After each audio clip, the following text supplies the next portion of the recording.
He left behind the woman who loved him, the children who needed him, and the life he once built, all for a fleeting passion he thought would make him happy. But years later, when the illusions faded and regret set in, he realized too late the priceless treasure he had walked away from. This is the haunting, redemptive journey of a man who chased a dream, only to discover the true cost of what he'd lost, and the long road back to grace. But before we begin, let me know, where in the world are you watching from? Drop a comment below and share your city or country. I'd love to hear from you. John Matthews always believed he had done life right. At 48, he had a respected job as a senior insurance executive, a beautiful colonial-style home in a quiet Ohio suburb, and a wife who'd stood by him through 3 decades of thick and thin. Linda had been his high school sweetheart, the girl who laughed at his corny jokes when no one else did, who held his hand through the lean years and celebrated with him when promotions started rolling in. They had 2 children, Emily and Ben, both in their teens now, growing into young adults with minds and dreams of their own. From the outside looking in, the Matthews family could have been the subject of a magazine feature on American success and family values. But behind John's polished shoes and well-pressed shirts, beneath the warm smiles at church and neighborly waves from the driveway, there lived a quiet dissatisfaction that had begun to take root like a slow rot. He couldn't quite explain it even to himself. There was no tragedy, no betrayal, no screaming arguments echoing through the halls. Just a silence. A stillness that had once felt like peace but now gnawed at him as boredom. Life had become a series of repeated days. Wake up, coffee, work, dinner, television, sleep. The laughter at the dinner table had dimmed. The touches between him and Linda were brief, routine. The kids had their own lives now. Somewhere along the way, John began to feel invisible in his own home. That's when Vanessa walked into his life. She arrived at the office like a breeze, through a dusty room, young, confident, with eyes that sparkled too long when they met his. She was part of a new marketing team hired to revamp the company's image, and she stood out like a wildflower in a field of gray suits and tired eyes. Vanessa was everything Linda wasn't anymore. At least that's how John saw it in those early days. She laughed loudly, wore bold colors, and called him Mr. Matthews with a wink. At first he found it amusing, harmless, a little ego, boost for a man feeling past his prime. But slowly, their conversations grew more personal. She asked about his life outside of work, leaned in when he spoke, and listened with an intensity he hadn't felt in years. She made him feel seen, important. 1 lunch turned into 3, then 5. He found himself checking his phone more often, waiting for her messages. Linda would ask how his day went, and he'd mumble, the usual, while texting Vanessa under the table. He told himself it was nothing, just friendship. A man needed someone to talk to, didn't he? One evening he came home late. Emily was finishing up a school project at the kitchen table, and Linda was folding laundry in front of the TV. Ben was upstairs playing video games, his door shut tight. No one asked where he'd been. No one even looked up.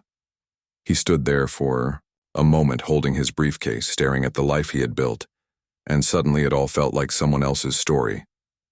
Like he was playing a part in a play that had gone on too long. He walked past Linda without a word, up the stairs, and shut the door behind him. That night, Vanessa sent him a photo of a wine glass with a caption that read, "Wish you were here." And for the first time, he wished it too. The days that followed were a blur of excuses and detachment. Linda noticed but said little. She had grown used to John's quiet moods, though something about this felt different. He didn't sit down to dinner anymore. He worked late. He stopped asking about the kids' activities, and when they did speak, it was only about bills or schedules. Then came the night everything changed. John came home late again, reeking of wine and cologne that wasn't Linda's. She waited for him at the kitchen table, her face pale but steady. "Is there someone else?" she asked, her voice barely above a whisper. John didn't lie. He didn't apologize. He just nodded, a slow, resigned motion, as if the truth had finally caught up with him and he was too tired to run from it. Linda didn't cry. She just stood up, turned away, and said, "I guess you'd better pack your things then." Emily was watching from the hallway. Ben stood at the top of the stairs, wide-eyed and silent. John wanted to explain, to say something that might make sense of it all, but the words failed him. So he did the only thing he thought he could. He left. He moved into Vanessa's apartment the next day. It was modern and minimalist, all glass and steel, a sharp contrast to the warmth of the home he had just walked out of. Vanessa greeted him like a hero returning from war, arms open, smile wide. That night they toasted to new beginnings, and John convinced himself he had done the right thing, that he was finally living the life he was meant for. Free, unshackled, from obligation.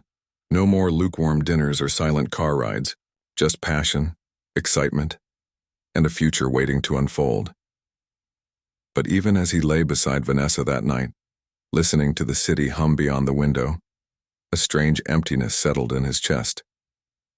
He told himself it was just nerves, the shock of change. But something deep inside stirred uneasily, whispering that the life he had left behind might not have been a prison after all, but a blessing he had mistaken for a burden. It didn't take long for John to fall deeper into the world Vanessa had carefully crafted around him.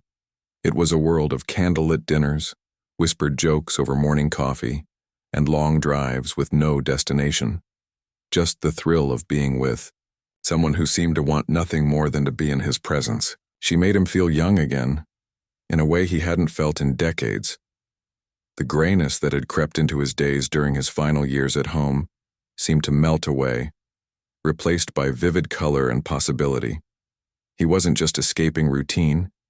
He was stepping into something electric, something that felt like the rebirth of a man who had been slowly fading behind a picket fence and PTA meetings. Vanessa was clever in the way she drew him in. She never pushed, never pressured. She simply made space for him, offered him soft laughter and wide eyes that hung on every word he spoke. When John told her about his job, his dreams, his regrets, she listened like every sentence mattered. She called him brilliant, charming, underappreciated. She made subtle jabs at what his life must have been like, married to a woman who no longer saw him, raising children who probably only needed him when the car broke down or the tuition bill came. He never corrected her. In fact, part of him began to agree. Maybe he had been underappreciated. Maybe he had settled. Maybe, just maybe, this was fate, throwing him a second chance. They started meeting more often, first under the pretense of business lunches, then in hidden corners of the city, quiet cafes, hotel lounges, the parking garage at work. The thrill of secrecy only added to the intoxication. He became addicted to the adrenaline of her touch, the way she laughed too loud at his stories, the perfume that lingered long after she left. Meanwhile, Linda began to shrink further into the background of his life. She still packed his lunch, left a light on for him at night, folded his shirts without complaint. But her eyes were tired, and her voice was quieter. He noticed, but it no longer moved him. In his mind, she belonged to another chapter, one that was quickly closing. John began imagining a new life, one without the responsibilities of a husband and father. Vanessa was spontaneous, full of wild ideas. She wanted to travel, to explore, to live without boundaries. She talked about starting a business, moving to the West Coast, renting a cabin in the mountains for a year just to write a novel. Her dreams were impractical, but seductive. In her presence, John allowed himself to believe he could start over, shed the weight of the years, and be the man he once thought he might become before mortgages and milestones anchored him to one place. At work, his colleagues began to notice a change. John walked taller, dressed sharper, smiled more. But beneath the surface, he was becoming reckless. He forgot meetings, missed deadlines. He was distracted, always checking his phone, stepping out for long calls. His assistant, Margaret, a kind woman nearing retirement, gave him a look one morning that lingered longer than usual. She didn't say anything, but there was disappointment, in her eyes as if she knew exactly what he was doing and wanted desperately for him to stop before it was too late. Back at home, the distance grew colder. Emily's eyes followed him with a wary curiosity. Ben barely looked up from his screen anymore. Linda kept conversations short, simple. There were no more late-night talks in bed, no lingering kisses before work. And yet, the house felt heavier, with every passing day, as if the silence itself had grown thick with the things left unsaid. John told himself they didn't need him, that they were managing just fine without his full presence, that what he was doing wasn't hurting anyone. It was just a transition, a necessary one. The final thread snapped on a rainy Thursday evening. John had promised to attend Emily's school recital. She had practiced for weeks, nervously asking him each night if he'd be there, reminding him of the time and place. He assured her every time that he wouldn't miss it for the world. But when the day arrived, Vanessa surprised him with tickets to an exclusive art show followed by dinner at a rooftop restaurant.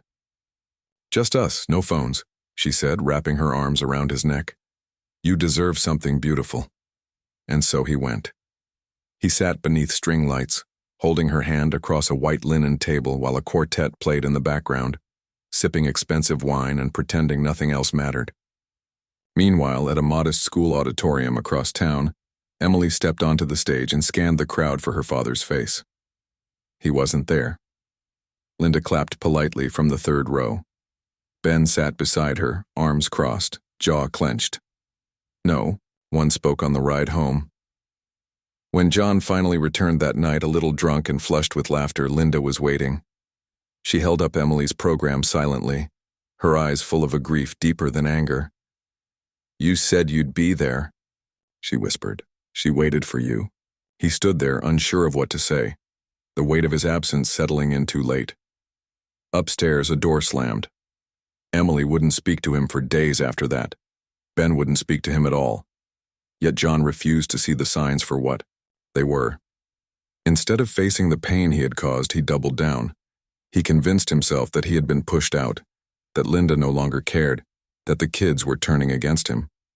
He used their silence to justify his escape, never realizing that the further he ran, the more he was erasing the only real foundation he'd ever had. And all the while, Vanessa waited with open arms, her world full of excitement and illusion. Unaware or perhaps unconcerned with what he was leaving behind, John had crossed a line, but he told himself he was chasing happiness. He believed with everything he had that he was finally doing something for himself. What he didn't see, what he refused to see, was that the cost of that pursuit was growing heavier by the day. And soon, he would discover just how dangerous that temptation truly was. It was on a Sunday morning, gray and windless, that everything truly began to fall apart. The kind of morning where the sky seems unsure of itself, stuck between light and shadow, as if even the weather sensed something was about to shift. John woke up alone in Vanessa's apartment, the scent of her perfume still clinging to the sheets, though she had already left for yoga or brunch, or one of the many things she filled her weekends with. He sat on the edge of the bed, staring at the cold cup of coffee she had left him on the nightstand, and for a moment, he didn't know where he was. The room was too quiet, too new, the walls too bare. It was beautiful, yes, sleek and modern, but it lacked something he couldn't name. A photo on the wall, a child's laugh, a coat rack filled with years of coming and going. It was strange how silence could be both peaceful and hollow. He stood, walked to the window, and looked out at the city. Everything moved so fast out there. Cars, people, conversations happening in doorways, lives being lived in tiny moments he would never see again. He thought of Linda then, not with longing, but with something close to ache. She was probably making pancakes. She always did on Sundays. Emily would be sitting at the table, still in pajamas, scribbling in her journal, while Ben wandered in half asleep, grumbling about chores. That used to be his life. That used to be his place. And now he was watching strangers from a 24th floor window, wondering where his soul had wandered off to. He had tried to convince himself that Vanessa filled the void. She was vibrant and spontaneous, yes, but she didn't know the names of his favorite songs. or the story behind the scar on his wrist from fixing the porch railing, or the way he liked his eggs slightly runny, not too firm. She didn't ask about his childhood or his father, or why he stopped playing guitar after college. She saw him as he was now, a man in his late 40s, successful, worldly, still handsome in a weathered kind of way. But she hadn't known him before the world put lines on his face and quieted his laughter, and maybe that was the problem. Maybe she wasn't seeing all of him, just the polished, filtered version he presented in dim light over wine glasses. Later, that afternoon, John decided to stop by the house. He told himself it was to drop off some paperwork Emily needed for college applications, but deep down, he just needed to feel the familiar weight of that front door in his hand again. When he pulled into the driveway, the hydrangeas Linda had planted years ago were in bloom, spilling over the walkway like soft confetti. The wind chimes on the porch sang a lonely tune. For a second he hesitated, then he walked up and knocked. Not rang the bell. Knocked, like a guest in a place he no longer belonged. Linda answered. She didn't smile. She didn't frown. Her face was a mask of stillness. "What do you need, John?" she asked, her voice calm but not warm. He held out the envelope. "For Emily," he said. "She mentioned she needed these forms." Linda took it without a word. The silence between them stretched thin, taut, like thread ready to snap. "She's upstairs," Linda said, stepping back slightly. "You can say hello if you want." He walked in slowly, the air of the house wrapping around him like a familiar coat. The smell of coffee, the sound of a TV in the other room. It was all still here, unchanged. Except it was missing him. He climbed the stairs and knocked on Emily's. "Dordo, it's me," he said softly. The door creaked open and there she stood, her face a mix of hesitation and hope. She didn't throw her arms around him, but she let him in. That was something. They sat on the bed, talked about school, books, nothing too deep. But her eyes searched his, as if looking for a trace of the father she used to know. And he tried, in that moment, to be that man. But something between them had shifted, like a bridge half collapsed, still standing but too dangerous to cross. On his way out, Ben passed him in the hallway. No words. Just a cold glance and the sound of footsteps, fading. That hurt more than John expected. He had always imagined Ben as his mirror, strong-willed, independent, quick with a joke. Now he saw only resentment, disappointment. He wanted to call after him to say something that would fix it. But what words could mend a bond that had been stretched too thin by months of absence? Outside, Linda was standing by the door. She watched him as he approached, her arms crossed loosely over her chest. "They miss you, you know," she said finally. "Even Ben. He won't admit it, but he does." John nodded. "I miss them too," he said. And it was true. So painfully true. "Then why are you still gone?" she asked, and her voice cracked just enough to make him look away. "I don't know," he whispered. "I thought it would be better. I thought I needed something more." She shook her head slowly. "You already had more. You just stopped seeing it." He left without saying goodbye. The drive back to Vanessa's felt longer, heavier. The streets were the same, but the air had changed. That night, Vanessa lit candles and played music, twirling through the kitchen with a glass of wine in hand.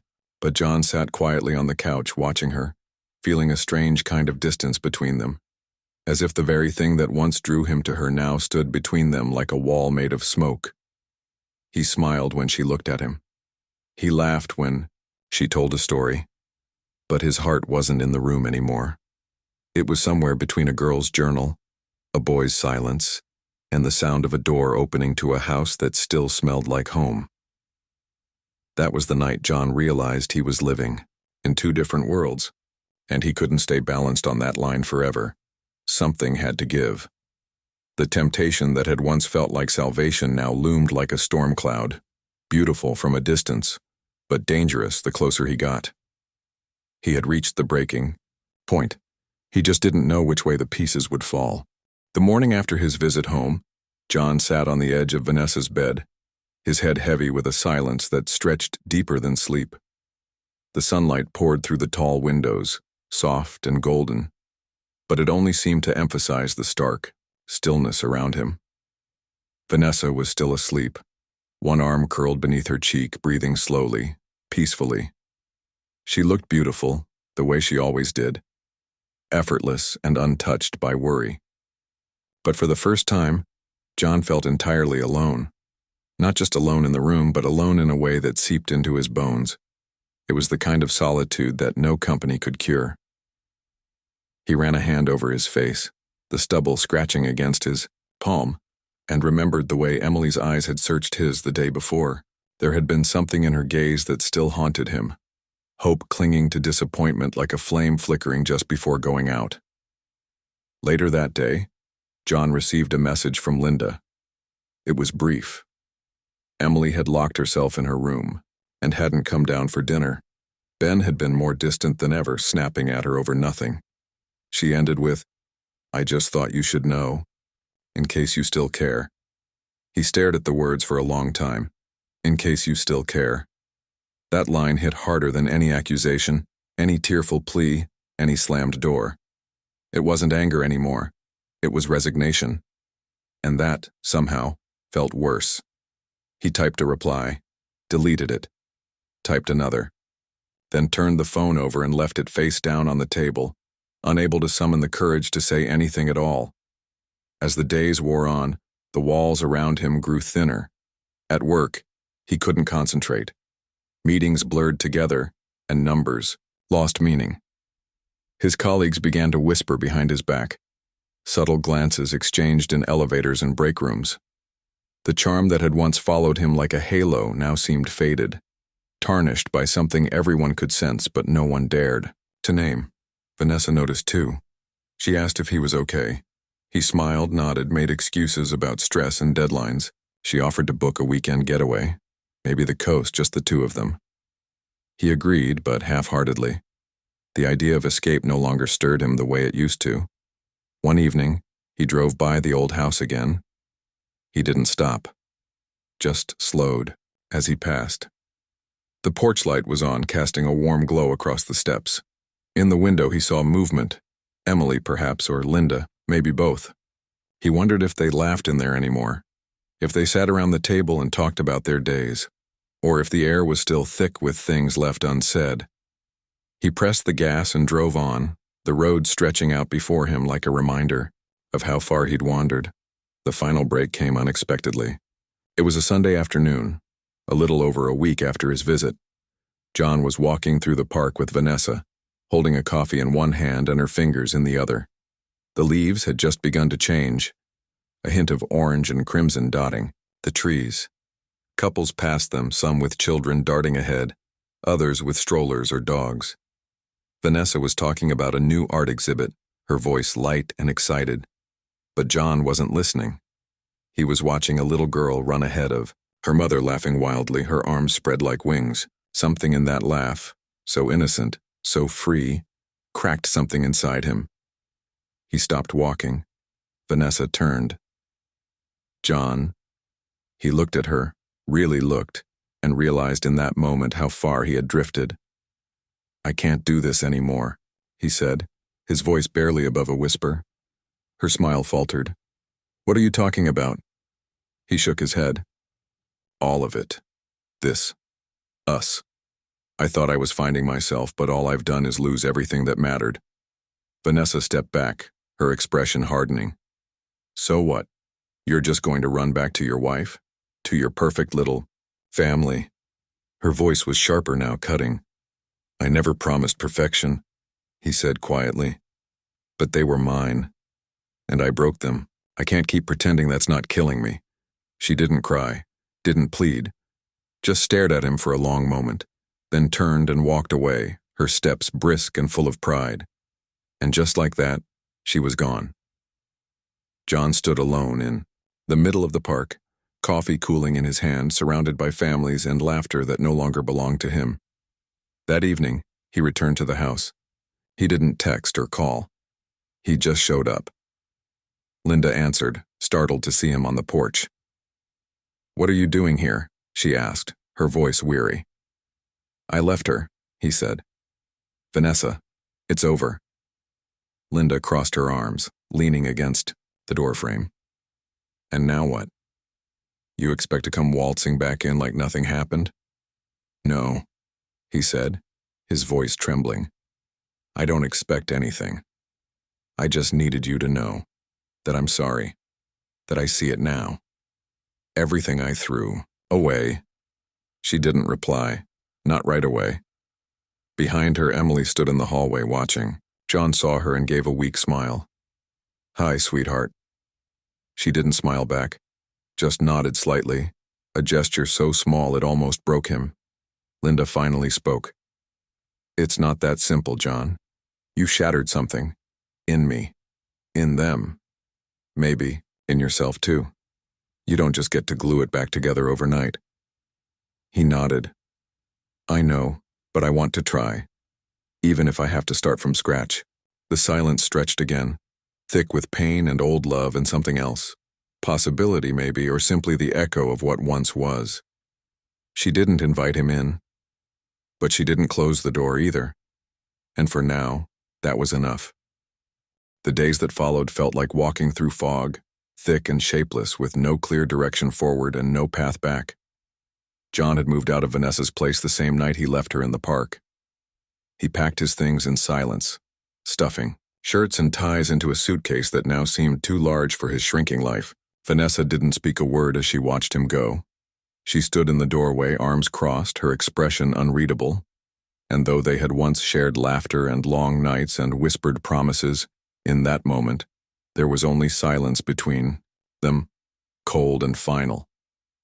He didn't look back when the door closed behind him. He couldn't bear to. He rented a small furnished apartment downtown, close to work, but far from everything else that mattered. It was a sterile little space, with beige walls and a view of the alley, the kind of place made for short stays and quick escapes. The first night there, he sat on the edge of the bed and stared at the wall for hours. No photos. No sounds of life in the next room. Just the low hum of a fridge and the occasional groan of pipes. He ate takeout that tasted like cardboard and drank wine from a paper cup, but nothing touched the emptiness gnawing at his chest. He didn't sleep much. Couldn't. His thoughts kept circling the same broken path, memories of laughter around the dinner table, the smell of pancakes on Sunday mornings, the warmth of Emily's hugs and Ben's dry jokes. All of it now just shadows on the wall. He texted Emily once. Just a simple message. "I hope you're okay. I'm thinking of you." She didn't respond. He didn't expect her to. The silence was louder than any words she could have said. He saw Ben one afternoon in the grocery store. Ben was with a friend, laughing as they looked through a rack of snacks. John caught his eye, gave a small wave, but Ben turned away, walked right past him like he didn't exist. John stood frozen in the cereal aisle, a box of cornflakes in his hand, and felt a weight settle in his stomach heavier than any breakfast ever could. At work, things didn't improve. His mind wasn't sharp anymore. Ideas came slower and his usual charm fell flat. He missed meetings, forgot names. Once he called a colleague by the wrong name and didn't even realize it until hours later. His boss pulled him aside. "You okay, John? You don't seem like yourself lately." He nodded, said it was just stress, promised to bounce back. But deep down, he knew something had shifted permanently. He had crossed a line somewhere, and he wasn't sure how to find his way back. He spent his evenings walking, miles and miles through the city streets, past rows of brownstones and closed cafes and parks full of other people's lives. He would watch fathers playing catch with their sons, mothers helping toddlers climb jungle gyms, couples holding hands, under lamplight. It was like standing on the outside of a snow globe, watching warmth and joy swirl inside while the glass kept him firmly apart. One night, he found himself standing in front of the old house again. He didn't go to the door, just stood across the street, hands in his coat pockets watching the glow of the living room light flicker behind the curtains. Someone was laughing inside. A soft, familiar laugh. Maybe Linda. Maybe Emily. The sound wrapped around him like a memory, bittersweet and aching. Christmas came and he spent it alone. He bought a small tree from the corner lot, carried it home like a sad joke.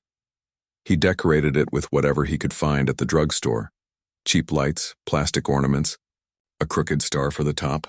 He placed one wrapped box under it, a gift he had bought for Emily weeks earlier. A necklace with a small silver charm. A quill, because she loved to write. He never gave it to her. Couldn't find the courage. So it sat there under the tree, untouched, a symbol of all the words left unsaid. He called Linda on New Year's Eve. She answered after several rings. "John," she said, her voice cautious. "Happy New Year," he said softly. She didn't reply right away. "You too," she said finally. There was a long pause. "How are the kids?" he asked. "They're managing," she said. "It's been hard, but we're getting through it." He wanted to ask if they missed him, if they talked about him, if there was a sliver of a chance that someday things might be different, but he didn't. Instead, he said, "I just wanted to hear your voice, that's all." She didn't hang up, didn't rush to get off the line. They stayed like that for a while, connected only by static and shared memories, until she finally said, "Take care of yourself, John," and hung up. Winter melted into spring, and still he drifted. There were days he felt like trying, calling the kids again, writing a letter, going to therapy, and there were days he couldn't even get out of bed. Grief has a strange rhythm.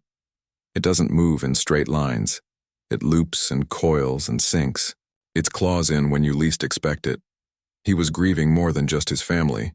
He was grieving the man he used to be, the man who held his daughter's hand on the way to school, who fixed leaky faucets and read bedtime stories, who kissed his wife's forehead as she drifted to sleep.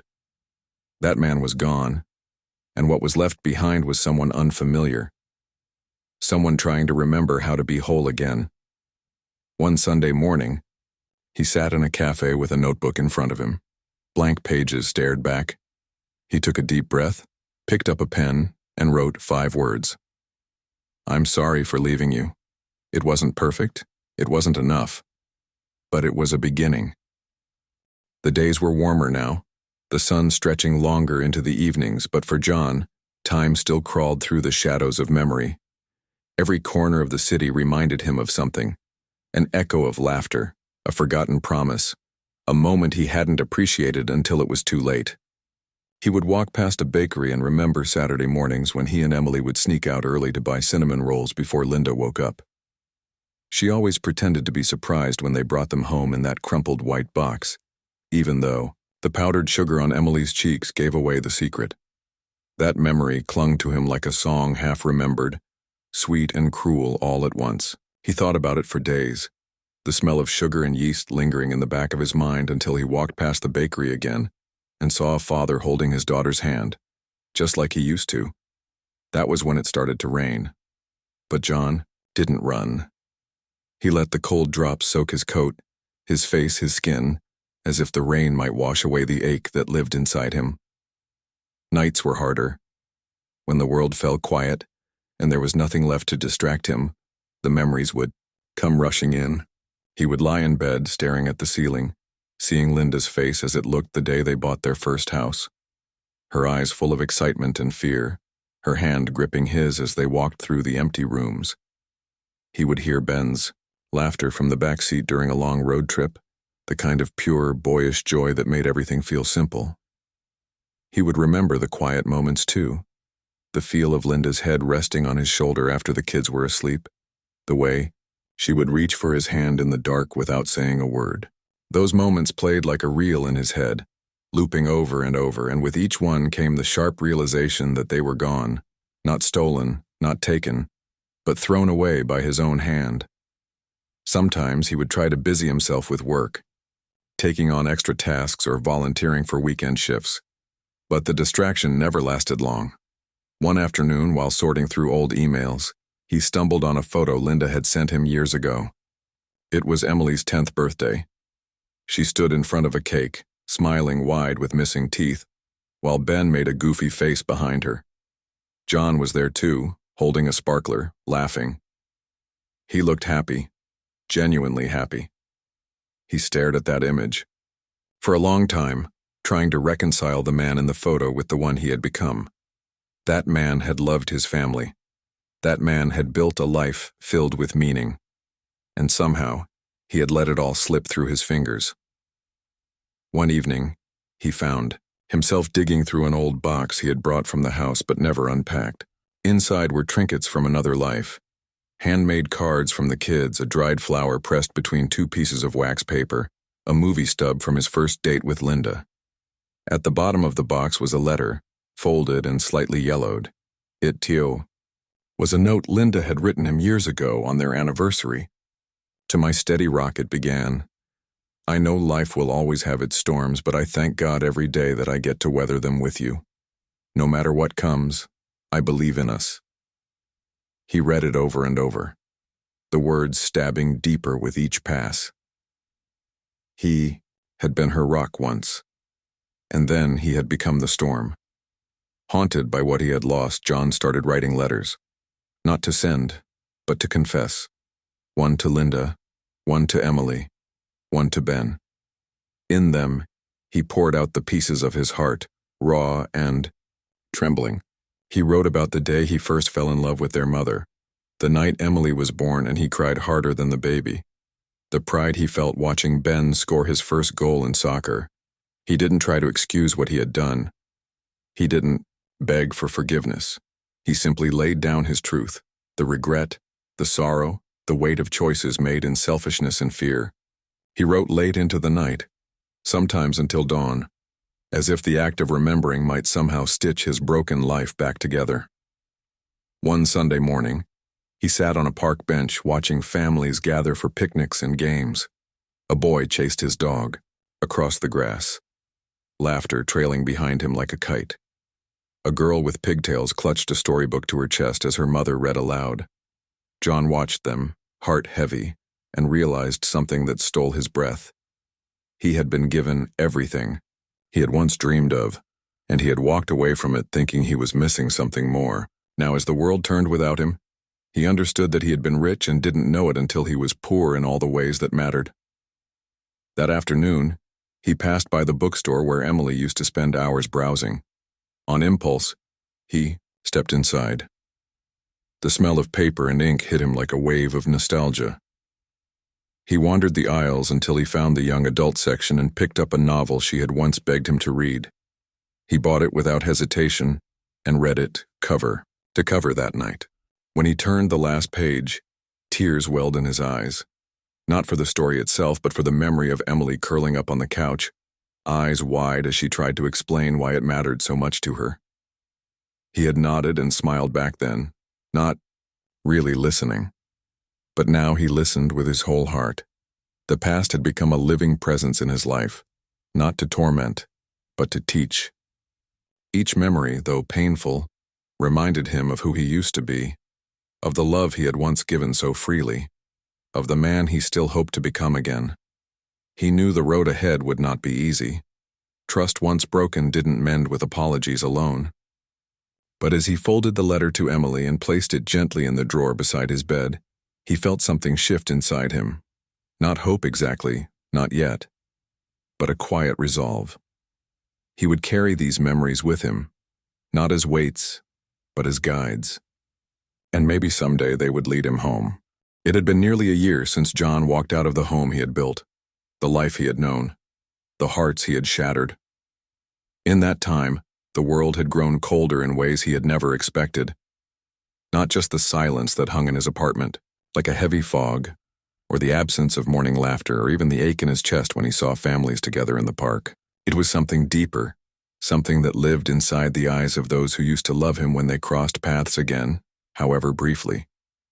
That Sunday the air was crisp, and the wind carried the scent of autumn leaves, as John found himself parked Outside the church he hadn't stepped into since the split, he sat there for several long minutes, gripping the steering wheel, listening to the familiar toll of the bells echoing across the street. Something in him, maybe guilt, or maybe grace, pushed him forward. He climbed the steps slowly, unsure what he was searching for, but feeling as if some part of him might be waiting inside. The sanctuary hadn't changed. The same wooden pews, the same stained glass windows that caught the sunlight just right. He found a seat near the back and tried to become invisible. But in a town like theirs, memories had long arms. Heads turned, a few nods, a few cold glances. Then, toward the front, he saw them, Linda and the kids. His heart stopped. Emily had grown taller, her hair longer, her posture straighter. Ben was no longer the lanky boy he remembered. He had the quiet confidence of a young man now. Linda sat between them, not looking around, her face a mask of calm. But for a moment, just a fleeting second, when she glanced toward the back and their eyes met, John thought he saw something there. Not anger, not sorrow, something softer, something complicated. Regret, perhaps, or maybe just the shadow of what once was. The rest of the service passed in a blur. He didn't hear the sermon, didn't sing the hymns. He sat still, eyes fixed on the family that used to be his. He tried not to stare, but he couldn't help it. When the congregation stood for the final blessing, Linda turned slightly to help Emily with her coat, and John saw her hand linger just a second longer on her daughter's shoulder. That gesture pierced him more than any cold word could have. It was the kind of tenderness he had once known, once received, and now could only observe from afar. As the people filed out, John hesitated, unsure whether to follow or disappear, quietly. He waited until they were outside, then stepped out slowly, as if the weight of the moment might crush him if he moved too fast. He didn't expect Linda to speak to him, but she did. Her voice, when it came, was calm and steady. "I didn't think I'd see you here," she said, not with bitterness, but with a kind of weary surprise. "Neither did I," he answered, his throat tight. The kids stood nearby, uncertain, caught between past and present. Emily looked at him, her eyes unreadable. Ben gave a quick nod, polite but distant. That brief interaction lasted barely a minute, yet it echoed in John's heart long after the parking lot emptied. He had imagined this moment 1,000 times, rehearsed, apologies, dreamed of tearful forgiveness, but reality was quieter, more fragile. There were no grand gestures, no dramatic confrontations, just a tired man and the family he broke, standing in the fading light of a Sunday afternoon. In the days that followed, John found himself haunted by the look in Linda's eyes. There had been pain, certainly, and disappointment, but also something else, a flicker of what once had been trust. Perhaps not still alive, but not fully dead. It was that flicker that kept him awake at night, thinking not of what he wanted to say, but what he needed to show. Words were easy. He had used too many of them before. Some sweet, some sharp, all too late. Now he realized it wasn't about saying the right thing. It was about becoming the kind of man who didn't have to say anything to be believed. So he began to live differently, quietly, purposefully. He volunteered at a local shelter, not to redeem himself, but because it felt right. He visited his mother more often, mowed her lawn without being asked, sat with her for hours just listening to her stories. He read books Linda used to love, trying to understand her better, to walk through the gardens of her heart that he had trampled long ago. He even started attending church regularly, always sitting in the back, always leaving without a word. Sometimes they were there, sometimes not. But when they were, he didn't look away. He watched from a respectful distance, not to intrude, but to remind himself what mattered. Then one afternoon, he saw Emily alone in the bookstore. She was thumbing through a novel, her brow furrowed in thought. He hesitated before approaching, but when she noticed him, she didn't walk away. She didn't smile either, but she stood there letting him speak. He didn't try to be eloquent. He just asked how she was, how school was going, whether she still painted. Her answers were short, guarded, but she didn't shut him out. When she finally said she had to go, she looked at him, not through him, and said, "Thanks for asking." Just 4 words, but to John they were a miracle. It wasn't forgiveness, but it was something. A glimpse, perhaps, of a bridge not yet burned. That night, John sat at his desk staring at the stack of unsent letters he had written. He didn't tear them up. He didn't send them either. He simply placed them in a wooden box and locked it. For now, words could wait. What mattered now was walking the path, not toward redemption, but toward decency, toward becoming the kind of man they might someday want to know again. He knew the road was long and full of quiet, invisible work, but for the first time, he felt he was facing in the right direction. The days turned into weeks, and the weeks melted into months, each one adding a layer of quietness to John's world. Without Linda, without the kids, his life was stripped bare of the familiar rhythms that once gave it shape. No more hurried breakfasts at the kitchen counter. No more forgotten backpacks by the door. No more Sunday dinners where laughter and small talk filled the house like warm sunlight. Now, he woke to silence, lived in silence, and often fell asleep to the sound of the wind, rustling against the window pane, a subtle reminder that something was always passing by just out of reach. At first, he tried to fill the emptiness with distraction, work, errands, television, even dating, but none of it stuck. Work was tolerable but joyless, the errands meaningless, the television background noise to his regret. And dating, it was a hollow endeavor. He realized quickly that no amount of pleasant conversation or forced connection could replace what he had lost, because what he missed wasn't just Linda or the kids as people, it was who he had been with. Them. He had thought freedom would feel like liberation, that the absence of responsibility, of routine, of marriage, would open the door to a new, exciting life. But instead, it left him with a strange ache, a kind of hunger that food couldn't, fix and sleep couldn't numb. On some days, he wandered through the grocery store without buying anything, catching himself in the habit of reaching for Linda's favorite tea or Ben's preferred cereal, then pulling his hand back, almost embarrassed by his own muscle memory. Other days, he found himself at the park, not walking or exercising, just sitting on a bench watching families pass by, their laughter like echoes from another life he no longer belonged to. He would glance at the parents juggling juice boxes and jackets, the kids climbing monkey bars, and wonder if they knew how lucky they were, if they understood the sacredness of the mundane. He lived in a small apartment now, 2 rooms and a kitchen, that never smelled of anything but coffee. The walls were blank except for a single photo he hadn't taken down, a candid of the family on a beach trip years ago. Linda had sand in her hair and Ben was mid-laugh, his face covered in ice cream. Emily was holding a seashell to her ear, claiming she could hear the ocean. John looked so full in that picture. Sunburned, yes, but content in a way that seemed almost foreign now. He had stared at that photo more times than he could count, sometimes angrily, sometimes with tears, sometimes just trying to remember what that man in the photo had been thinking before he let it all slip away. He kept it not as a shrine to what was lost, but as a lighthouse, a reminder of where his heart once lived, and perhaps where it might still return if he found the courage to earn his way back. Nights were the worst. When the world slowed and the distractions disappeared, regret seeped in like cold through a cracked window. He would lie awake, replaying conversations, moments he had dismissed, fights he had escalated, silences he had refused to break. One memory clung to him more than others. Emily's piano recital, the last one he attended before he left. She had been nervous, hands trembling over the keys, but when she saw him in the front row, her face had lit up. He had smiled back, proud. But afterward, instead of staying for the reception, or even telling her how beautiful it had been, he had rushed off claiming work. Now he couldn't even remember what was so urgent that night. All he could remember was the look on her face when she realized he was gone.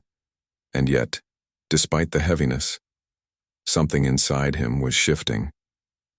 Maybe it was the way the clerk at the corner store began to greet him by name, or how the pastor at Church nodded at him without judgment, or how the kids at the shelter he volunteered at started opening up.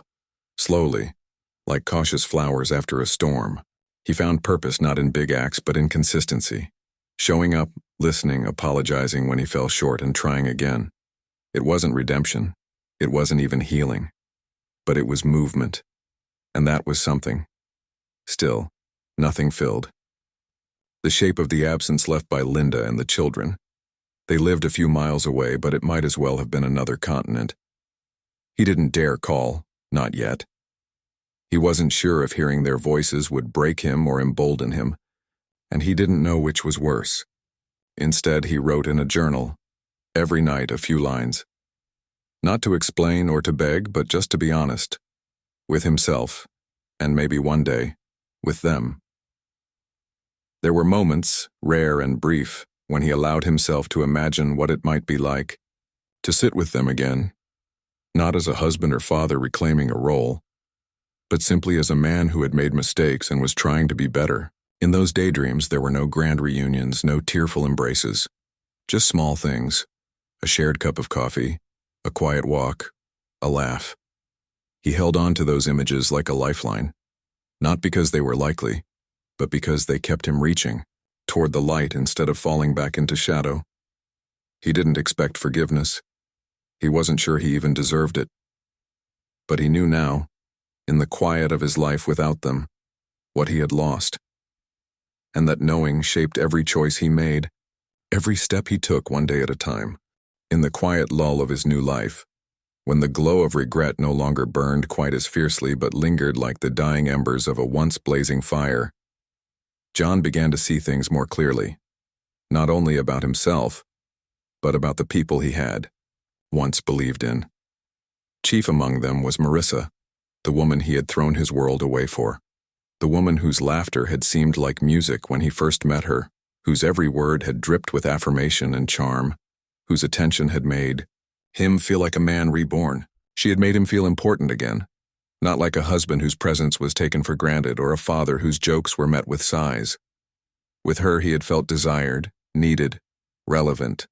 That illusion had been so powerful that it drowned out every warning bell, every instinct whispering that love built on escape was never love at all. At first, life with Marissa had been exciting, no doubt. She was younger, spontaneous, full of ideas and plans, always suggesting new things, weekend getaways, trendy restaurants, exclusive social circles where he never quite felt at home but pretended to. He tried to convince himself it was happiness. He laughed at her jokes, posed in her pictures, played the part. But as the months wore on, the shine began to dull. The warmth that once felt intoxicating started to feel demanding. Her flattery shifted into critique, and the ease with which she had once accepted him turned into frustration at his quiet moods, his need for solitude, his growing disinterest in the world she inhabited. John had always thought that love meant compromise, but what he found with Marissa was negotiation, constant and exhausting. She wanted more of his time, more of his money, more of his energy. When he hesitated, she pouted, manipulated, or withdrew. He began to notice how often she talked about herself and how rarely she asked about him, his past, his children, his regrets. If he brought up Linda or the kids, even in passing, her face hardened, and the conversation turned icy. "You're not still stuck in that chapter, are you?" she'd say with a laugh that didn't quite reach her eyes. The few times he tried to share how he felt about the divorce, the guilt, the weight of it all, she'd cut him off with a sigh, call him dramatic or worse, boring. "No one wants a man who's always dwelling on the past," she told him once, tossing her hair like punctuation. That was the night he realized she didn't love him. She loved the version of him who adored her, who praised her, who made her feel like the center of his world. But she had no interest in who he really was beneath the surface. Wounded, imperfect, longing for connection not wrapped in gloss but in truth. The turning point came quietly, not with a grand revelation but with a slow accumulation of moments that finally broke through the fog. One afternoon he came home early from work, a rare occasion, only to find Marissa in the living room with a man he didn't recognize. They weren't doing anything inappropriate, not visibly, But there was an intimacy in their body language. A knowing glance passed between them that John couldn't unsee. Marissa jumped up, flustered, all charm and excuses. The man left shortly after, and she brushed it off as a misunderstanding, a friend dropping by. But something in John broke. That day, not in anger but in clarity. He didn't argue, he didn't ask questions. He simply watched her, really watched her, and realized that he had traded a life built on years of shared struggle, laughter, forgiveness, and love for something that shimmered on the surface but had no depth beneath. The next morning, he packed his things. There was no fight, no dramatic exit. She barely tried to stop him. Perhaps she sensed it too, that whatever fantasy they had been chasing had ended, not with betrayal, but with the quiet truth that they had never really belonged to each other in the first place. He moved out with no fanfare, no phone calls from her begging him to return. She didn't cry or chase him, and that absence of sorrow hurt more than any angry words might have. It proved to him that what they had shared was not love, but escape. A mutual fantasy born of their own unmet needs. Alone once more, John found himself staring at the wreckage of his choices, humbled not by tragedy but by truth. The woman he had risked everything for had revealed herself, not as a villain, but as a mirror. She had shown him what it looked like to take without giving, to love conditionally, to choose self-interest over connection. And in her, he saw his old self reflected with painful clarity. That realization didn't come with relief, only quiet, resolution. He had made a mistake, not just in leaving Linda and the kids, but in believing that happiness could be stolen from another life, instead of built patiently within one's own. Now more than ever, he understood what he had lost. And though the path forward was uncertain, one thing was clear. He would no longer look backward in longing or forward in fantasy. He would walk the road of responsibility, alone if he must, but honestly, and that perhaps was the beginning of something real. It was a gray Sunday morning when John found himself back in the small town where he and Linda had once built a life together, a place he hadn't seen in over 2 years. He hadn't planned the visit. Something in him just needed to go, to see what remained of a world he'd walked away from. The streets were still familiar, though quieter, tinged with a stillness that only deepened his sense of distance.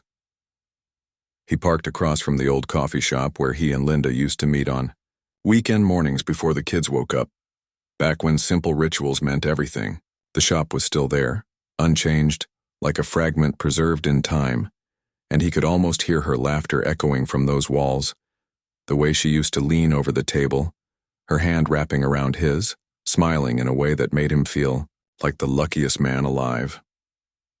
That memory struck him like a wave, sharp and sudden, and he had to sit down on a bench nearby just to steady himself. As he sat there, watching the gentle movement of small-town life pass by, something stirred inside him, not just nostalgia but deep aching remorse, the kind of feeling that didn't ask for pity, only acknowledgement. He had spent so much time blaming Linda for growing distant, for not seeing him the way Marissa did. But now, with the clarity that comes only after loss, he realized Linda had seen him all along. She had known his flaws, his doubts, his weaknesses, and she had loved him anyway. Her love had been quiet but steadfast, not flashy like Marissa's, but true in a way he hadn't appreciated until it was gone. That morning he walked past the park where he had once taken his children to play. The swings still creaked in the breeze and the sandbox stood empty, but he could picture them there, Emily running in circles, Tyler climbing too high, and Linda calling out warnings that were half serious and half smiling. He remembered pushing Tyler on the swing, pretending to be a monster chasing Emily around the slides, and Linda sitting on the bench with a thermos of coffee, watching them all with that tired, proud look only mothers wear. His footsteps took him down Maple Lane, and before he even realized what he was doing, he was standing across the street from their old house. It hadn't changed much. The shutters were a different color, and the garden wasn't as well kept, but the soul of it, the place where Christmas mornings unfolded and birthdays were celebrated, remained intact. A car he didn't recognize sat in the driveway. He wondered if Linda had sold the house or if it belonged to someone else now. He didn't have the courage to go to the door, nor the right. He had surrendered that when he left. But he stood there for a long time, staring, breathing in the past like it might somehow fill the hollowness inside him. Later that afternoon, he walked into the local bookstore, one of the few places that had always brought him comfort. The bell chimed as he entered, and the familiar scent of old paper and wood polish wrapped around him. He browsed the aisles aimlessly until his fingers brushed against a hardcover book with a title he recognized. It was one Linda used to talk about, one she'd wanted him to read, but he never did. He bought it without thinking, not because he suddenly cared about the story, but because it was hers, a part of her world he had once dismissed. Sitting at a nearby cafe with that book in hand, he read the dedication. To those who stay, even when it's hard. And in that moment, John realized he had never truly stayed, not emotionally, not fully. He had been drifting for years before he physically left, coasting through a marriage he took for granted. And now, with the benefit of painful hindsight, he saw what staying really meant. Not just being there, but choosing again and again to listen, to grow, to fight for something bigger than oneself. A soft rain began to fall as he stepped outside, the kind that didn't rush you, just slowly soaked into your clothes and made you feel the weight of the world.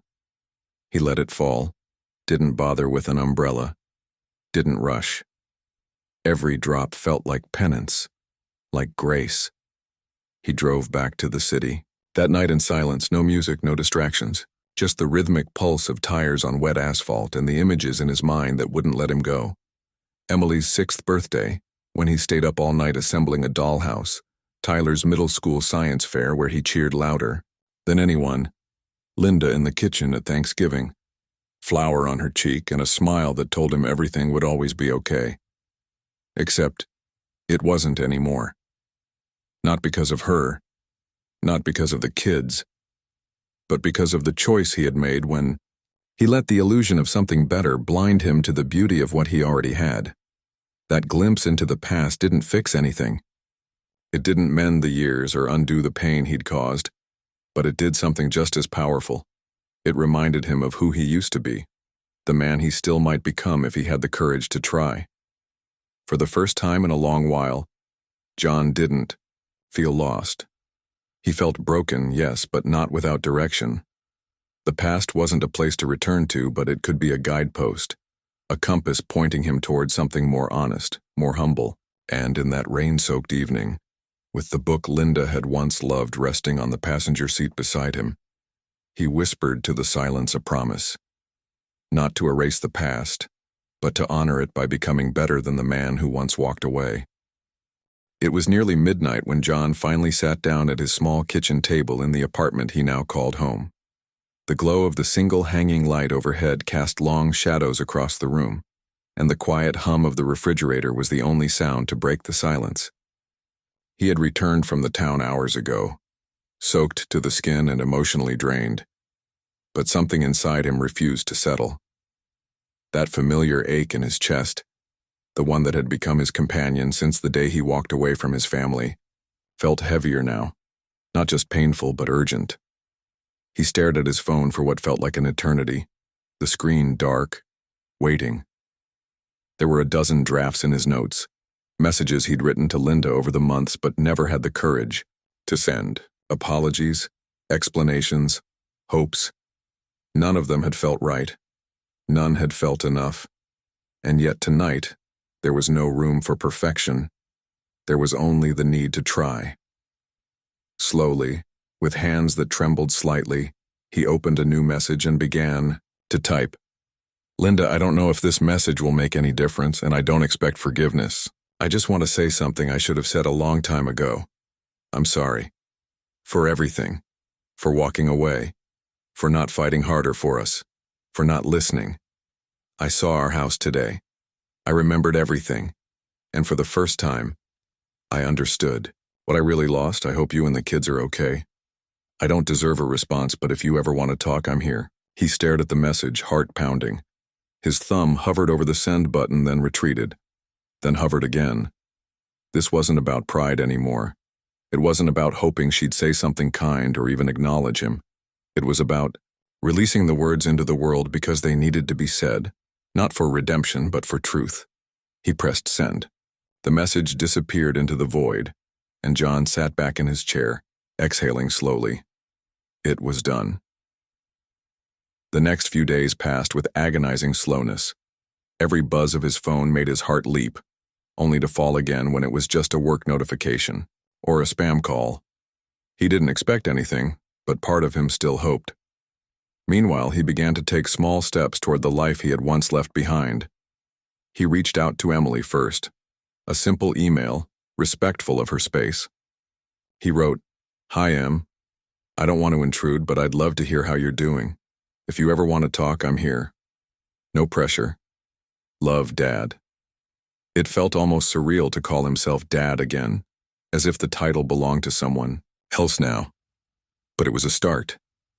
Then came Tyler. A message on an old shared gaming account they'd once used. "Hey, Ty. I still remember how you beat me at Rocket League that night after your first science fair. I miss those days. Hope you're doing okay. Dad." Again, no reply. But he kept sending them, little lifelines into the silence, unsure if anyone on the other end was listening. Still, there was something healing in the effort alone. On the third evening, just as John was about to turn in for the night, his phone lit up. A single message from Linda, just 4 words. "Thank you for writing." He stared at it, rereading it over and over. It wasn't warm, it wasn't an opening, but it was something, and in the stillness of that moment, those 4 words felt like a lighthouse in the fog, a sign that he hadn't vanished completely from their lives. That maybe, just maybe, the door wasn't locked forever. He didn't reply right away. He didn't want to crowd her.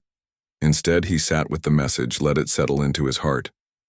The next morning, he replied simply, "Anytime, and I'm here if you want to talk. About anything. No expectations."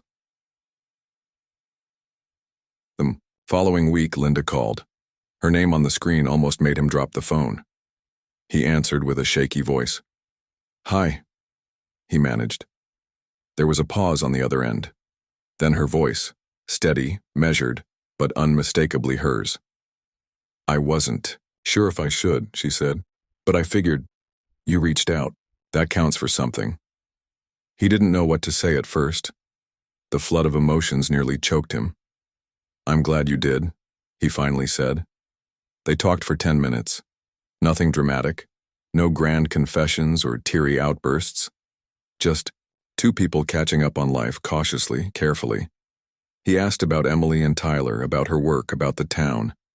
She asked how he was doing. It wasn't forgiveness, not yet, but it was connection. And for John, that was more than he could have hoped for. That conversation became a thread, delicate but real. Over the next few weeks, they spoke a few more times. Always short, always polite, but the walls began to soften. Linda told him that Emily was applying to colleges and that Tyler had started writing music. "He's got this old guitar your dad gave him," she said. "He plays all the time.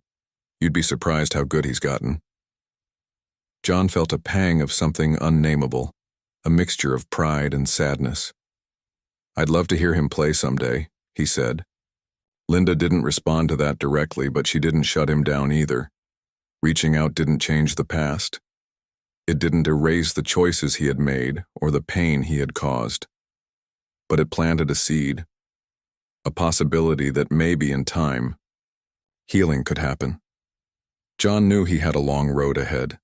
Trust had to be rebuilt, not just with Linda, but with the children who had every reason to turn away. Still, he was no longer a man drifting. He had found the courage to look back, and now he was learning how to look forward. And that, in its own quiet way, was the beginning of something new. The morning had started like any other. Gray skies, a light drizzle tapping against the window pane, and the faint scent of coffee drifting from the corner cafe downstairs. John sat by the window of his apartment, sipping from a chipped mug, his thoughts as overcast as the sky. The conversations with Linda had slowed again. Not completely, But she had grown quieter in the last few days, more distant.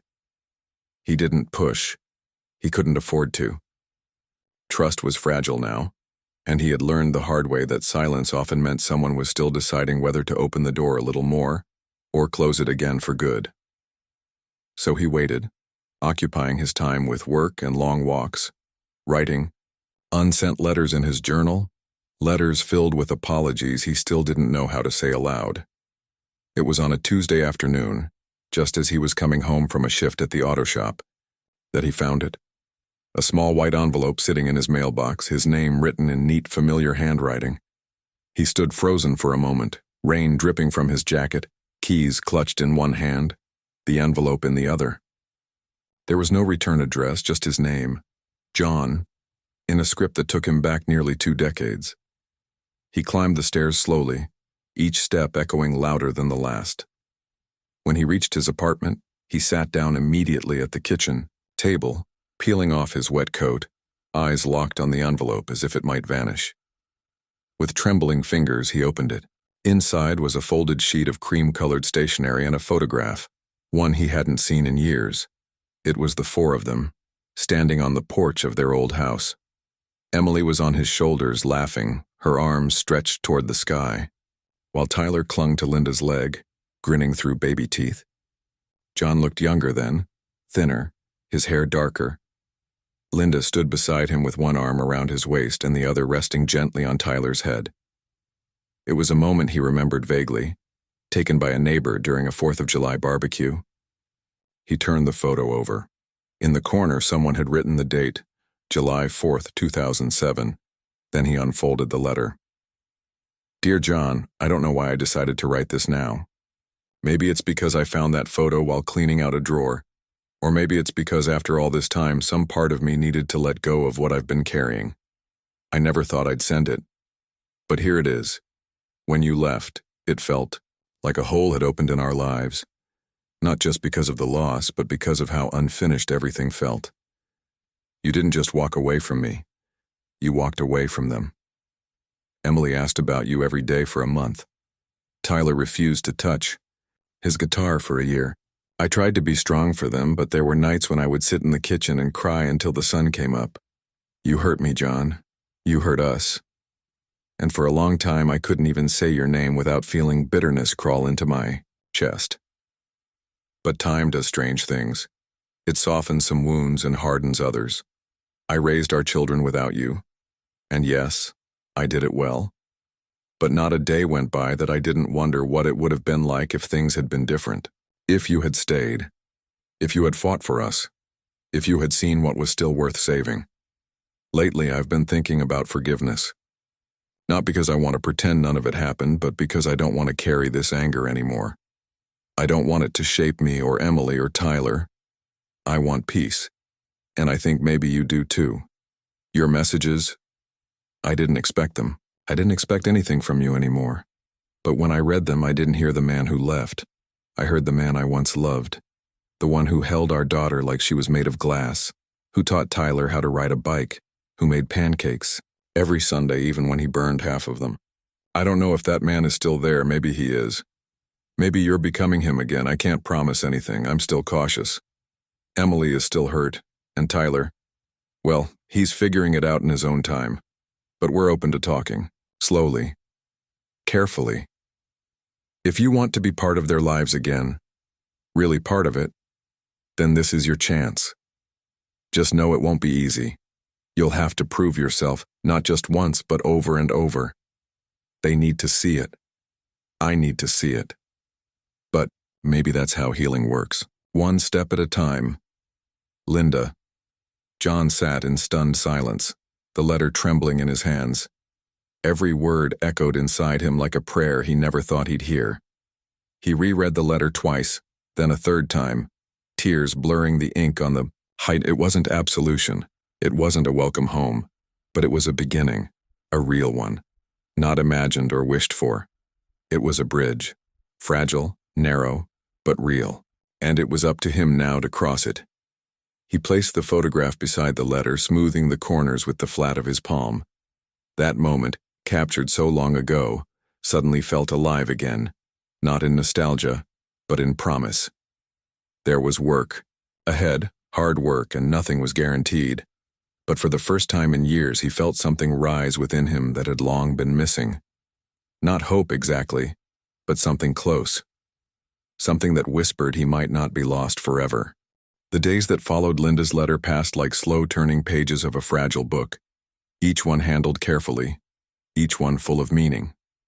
John woke with new resolve in his chest, something steadier than desperation, quieter than guilt. It was as if her words had poured water on the scorched earth of his soul, coaxing something green to grow again. He read the letter each morning like scripture, letting it remind him of who he had once been and who he might still become. He didn't rush to reply. He knew better than to act on impulse now. Instead, he thought. He listened. He looked inward. And when the words finally came, they were honest, not rehearsed, not desperate, just real.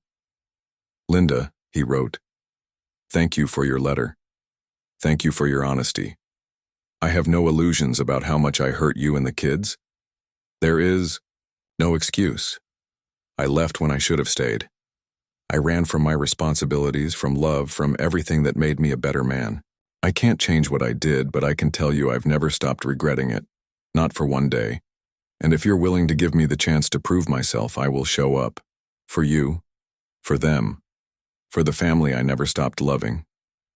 Sent it without fanfare, without expectation, and for 2 days he heard nothing. Then on a Thursday evening his phone buzzed. A message from Linda. Just 3 words. Let's meet Saturday. Saturday arrived wrapped in nervous anticipation. John stood outside the park where they had agreed to meet. The same park where he used to bring Emily to feed the ducks and where Tyler once fell off his scooter and cried into his father's chest. The trees had grown taller since then, the benches newly painted, but the memories were still rooted deep. He wore a clean shirt, the one Emily had bought him the Christmas before he left, and in his pocket he carried a photo, the same one Linda had sent, a small symbol of what he hoped to rebuild. Then he saw her. Linda walked toward him slowly, her step steady, her face unreadable. Her hair had more gray now, but her eyes were still the same. Sharp, thoughtful, kind, but guarded. She stopped a few feet away, her arms crossed loosely over her chest. Hi, John, she said. Her voice was calm, even. Hi, Linda, he replied, barely trusting his own. For a moment, neither of them moved. Then she motioned to the bench behind them. Shall we sit? They did, leaving a careful space between them. The silence that followed wasn't hostile. It was full of questions, memories, maybe even a trace of longing. I wasn't sure you'd come, she said finally. I wasn't sure you'd ask me to, he replied. She looked out at the lake, where ducks skimmed the surface, unbothered by the humans and their awkward reconciliation. I've read your messages, I've reread my own letter too many times. I wasn't sure what I was hoping for, to be honest. Closure, maybe, or just understanding. John nodded, his hands clenched in his lap. I don't expect you to forgive. Me, not quickly, maybe not ever. But I want to be here. I want to earn whatever small place in your life I can. She turned to him, really looked at him, searching his face like she was reading the fine print of a contract. The kids don't know I'm here. I needed to see you first, to decide if this is even worth trying. That stung, but he understood. I get it, I really do. You're protecting them. You should. I didn't. Her eyes softened slightly, the corners of her mouth twitching into the beginning of something. Maybe a smile, maybe a sigh. They're grown now, John. Emily's in grad school. Tyler's working construction. He still plays guitar. Not like before, but enough to make the house feel full again. Hearing that felt like wind through a cracked window. Fresh but painful. Do they hate me? He asked. Linda paused. They don't know what to feel.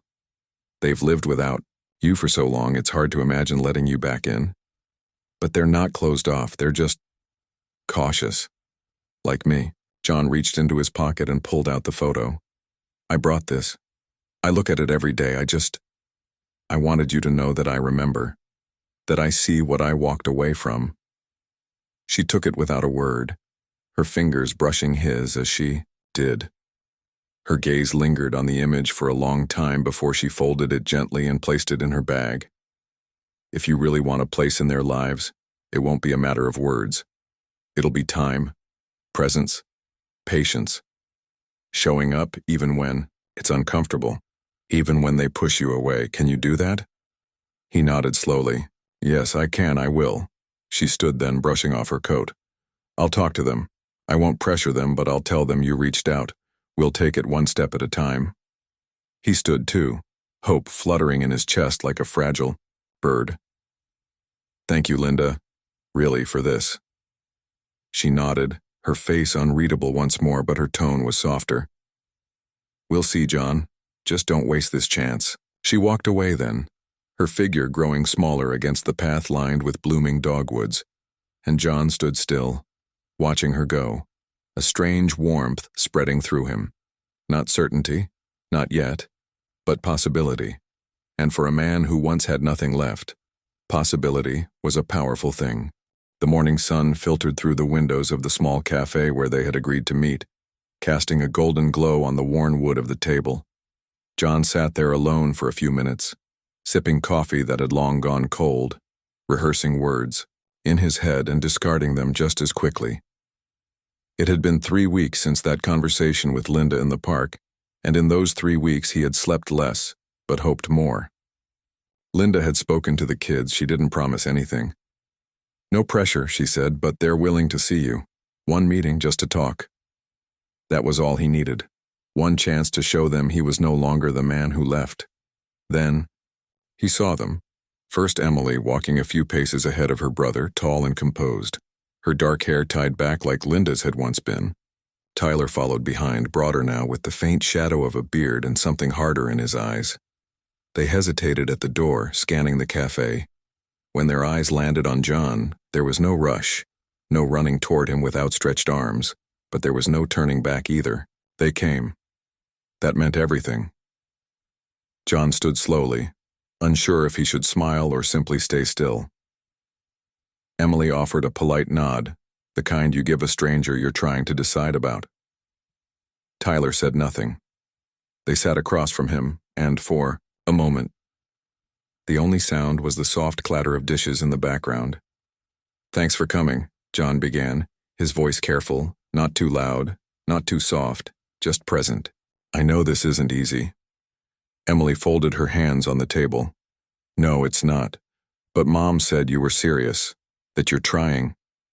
Tyler leaned back in his chair, arms crossed. Trying to do what exactly? Pretend you didn't walk, out when we needed you most? John nodded slowly, accepting the sting in the the man's words. I deserve that. I won't make excuses. I left. I broke something that should have never been broken, and I've lived with that, every day. But I'm not here to erase the past. I'm here because I want to rebuild something new if you'll let me. Emily glanced at her brother, then back at their father. You look different, she said, her voice softer now. Older. Tired. John gave a dry chuckle. I feel it, but I think I've finally grown into the man I should have been a long time ago. The conversation stretched, not in long speeches, but in short exchanges, like pebbles tossed into still water. John told them where he'd been, the job he held, the counseling he'd started. He told them about the nights he sat staring at the photo Linda had sent, trying to remember the sound of their laughter. Emily asked questions, cautious, deliberate. Tyler mostly listened, but when he spoke, it was with fire. You missed everything. My first guitar gig, Em's college acceptance. You missed Mom crying herself to sleep for months. John's voice broke as he answered, I know. I missed what mattered most, and nothing I say can undo that. But if there's any way forward, even the smallest door cracked open, I'll be here every day no matter how long it takes. Eventually, the edge in Tyler's tone softened, not into forgiveness but maybe into understanding. The kind of understanding that comes not from words but from time, from seeing effort made and kept. When they finally stood to leave, Emily surprised him. She stepped forward and hugged him. Not tightly, but long enough for John to feel something break inside him and something else begin. "We'll see," she whispered. "One step at a time." Tyler didn't hug him, but he held out his hand. John grasped it like it was a lifeline.